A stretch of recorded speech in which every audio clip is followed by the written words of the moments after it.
AA-bókin viðauki 3, læknisfræðileg afstaða til AA. Frá því að Silkworth læknir fyrst lýsti yfir stuðningi sínum við AA hafa læknar og læknasamtök allan heim sömuleiðis lagt blessun sína yfir samtök okkar. Hér eru brot úr ummælum lækna á ársþingi lækna í New York 1944 þar sem AA var kynnt. Dr. Foster Kennedy, taugasjúkdómafræðingur: AA-samtökin hafa sótt í sjóð þeirra tveggja uppsprettulinda sem maðurinn sækir helst kraft í, sem trú og sú þörf fyrir samfélag sem manninum eðlislæg.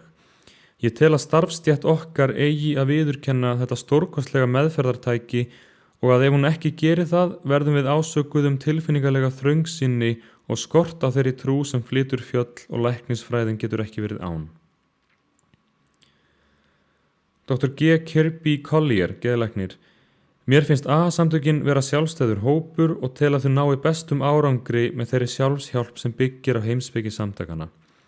Við getum ekki annað en borið virðingu fyrir læknisfræðilegri eða heimspekilegri aðferð sem getur sýnt fram á 50–60% árangur. Dr. Harry M. Tiebout, geðlæknir: Ég hef sem geðlæknir hugsað heilmikið samband stéttar minnar við AA og komist að þeirri niðurstöðu að hlutverk okkar sé oft fólgið í að undirbúa jarðveginn þannig að sjúklingur láti til leiðast að þiggja utan að koma til hjálp eða fara í meðferð. Ég lít orðið svo á að það sé í verkahring geðlæknisins að brjóta niður innri mótstöðu sjúklingsins svo að það sem býr innra með honum getur byrjað að blómstra með hjálp AA-leiðarinnar.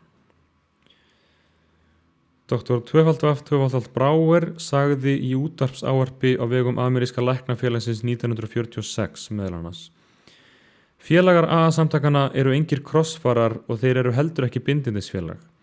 Þeir vita að þeir mega aldrei drekka og þeir hjálpa öðrum sem eru að glíma við svipaðan vanda og þeir sjálfir. Í þessu umhverfi sigrast alkohólistinn oft á gífurlegri sjálfsmíðun sinni og með því að reiða sig á aðri mátt og gleyma sjálfum sér í starfi með öðrum alkohólistum heldur hann sér allsgáðum einn dag í einu.